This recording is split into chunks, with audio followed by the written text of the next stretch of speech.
మరి ఈ యొక్క వేదికని అలంకరించిన వారి అందరికీ, నారాయణ స్వామి గురువు గారికి, మరి మన అమ్మవారి గురువు గారికి నా యొక్క హృదయపూర్వక నమస్కారములు చేస్తున్నాను.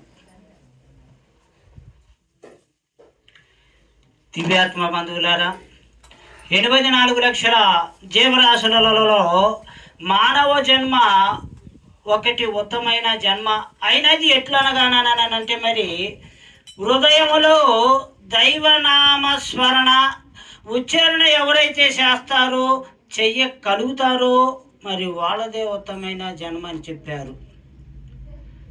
ఎందుకనంటే పెద్దలు అంటున్నారు, జన్మ పోతే రాదు, కాలం పోతే రాదు అన్నారు. ఈ ఉన్న పరంగలో జన్మని పరమార్థం కోసం నీ కొరకై నువ్వు ఉపయోగపెట్టుకోగలుగుతావో అటువంటి వారే ఉత్తములని చెప్పిండు. ఎందుకనంటే ఈ లోకములో అన్నీను కూడా నాస్తి అని చెప్పారు. నాస్తి కానిది నేను ఒక్కటినే. బిడ్డలు నాస్తే, ధనం నాస్తే, మేడలు నాస్తే, భార్య నాస్తే, భర్త కూడా నాస్తే, నిలిచేది ఏదీను లేదు అని చెప్పారు.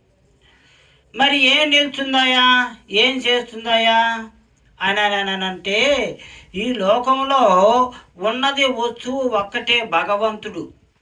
ఇక వాడికి మించిన సాటి లేడు, రాడు. కోట్లు తీరున్నా, ఎంత భాగ్యవంతుడైనా భక్తుడికి గోరుకోడితో సమానే.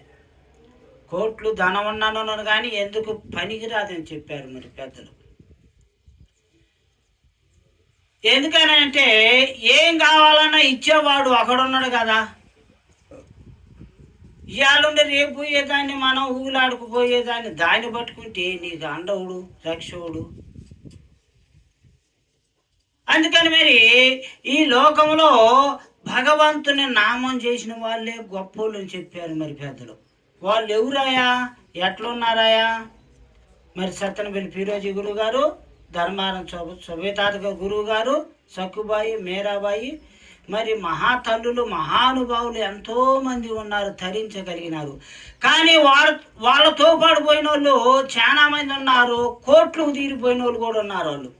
అని వాళ్ళు ఎటువంటి వారు, ఎట్లున్నారు, ఎక్కడున్నా కూడా ఏం తెలియదు, వాళ్ళ గురించి అనుకోవటానికి లేదు. కానీ నన్ను నమ్మిన భక్తులను నేను ఎన్నడూ వదిలిపెట్టనని చెబుతుంది భగవంతుడు. కష్టాలు ఉన్నా కూడా అవి ఎట్టబోతాయనంటే, ఒక మేఘము బాగా ఫుల్లుగా పట్టుకొస్తుంది, అయ్యా వాణి ఎమగుర్తుంది అని అనుకుంటాం అందరం. కానీ ఎన్నున్నా నేను తీర్తానని చెబుతున్నాను భగవంతుడు. నమ్మి ఉండాలిగా. కృష్ణ పరమాత్మ ఏమంటుందంటే, జ్ఞానగ్ని కర్మదగ్ధాని అని చెబుతుండు.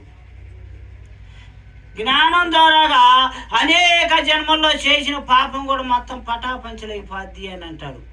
ఎట్లా అంటే, ఒక బండెడి కట్టెలు ఉన్నా కూడా దాంట్లో ఒక్క నిప్పు పుల్ల కనుకైతే బండెడి కట్టెలు కూడా భస్మైపోద్ది.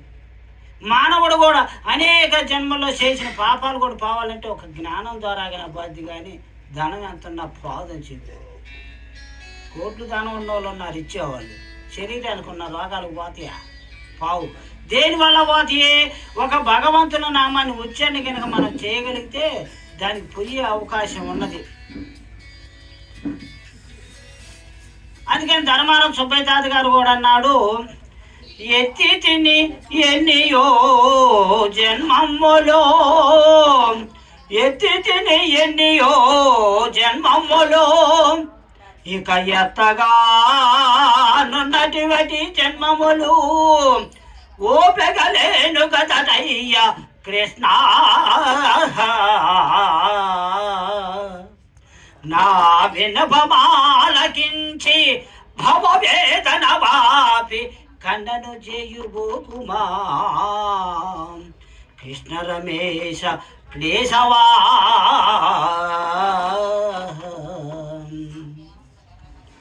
ఏ వరంధామా, నేను ఎన్నో జన్మంలో ఎత్తితేనను కదా.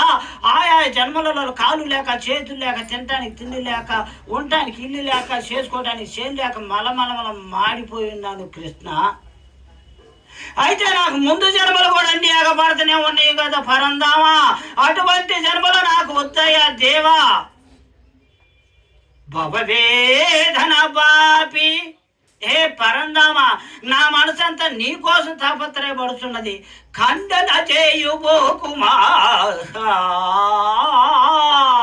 అంటే ఆలోచన చేయ బాబు. నా మనసున్నది నీ కోసం తాపత్రయపడుతుంది, నా మనసును నీలో కలుపుకోమని అంటాడు.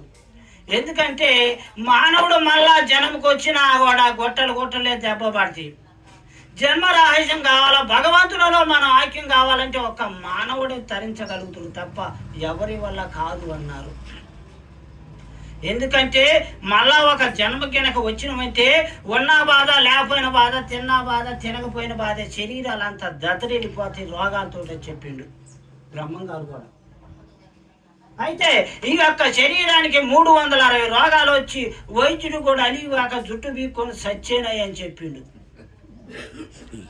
ఉన్న సత్యాన్ని నువ్వు ఎప్పుడైతే గ్రహించగలుగుతావో ఆ రోగాలు కూడా పోయే అవకాశం ఉన్నదని చెప్పాడు. మరి అయితే సత్యం ఒక్కటే నీ పాపాన్ని సంహారం చేయను. సత్యాన్ని నువ్వు తీసుకోగలిగితేనే నువ్వు బాగుపడతావు తప్ప లేకపోతే బాగుపడే పరిస్థితి లేదని చెప్పారు పెద్దలు. భగవంతుడు అంటే ఎక్కడున్నాడు? సత్యమే భగవంతుడు.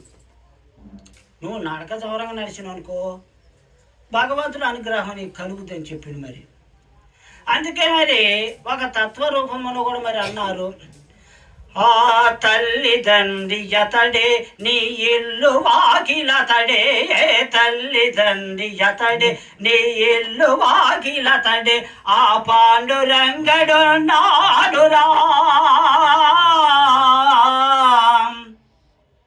నీ మనసు గోడు వెంటాడురా, నీ భారమతడు మోసేయునురా, ఓ యాత్రికుడా నిన్నతడే కాచేయనురా, పడవెళ్ళి పోతోందిరా,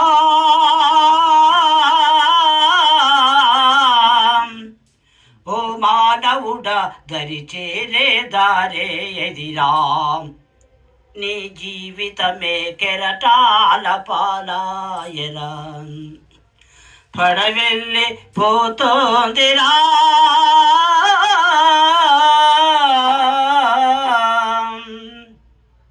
అయితే ఈ శరీరం అనే పడవ అనేది వెళ్ళిపోతుంది. ఎప్పుడు ఇవాళ కానీ రేపు కానీ ఇంకొక రోజు కానీ పోక తప్పదు. ఈ శరీరం వచ్చింది ఎందుకంటే భగవంతు నామాన్ని స్మరణ చేసి భగవంతుడు ఐక్యం కావటానికి మనం వచ్చింది తప్ప మనం చేసుకొని తినటానికి ఏదో కోట్లు దానం కోడేయటానికి కాదు. కోట్లు దానం కోడేయాలంటే మహాత్ములు చాలా మంది దేశం మొత్తానికి కూడా ఒక్కొక్కరు ఆవలించుకునే శక్తి ఉన్నది.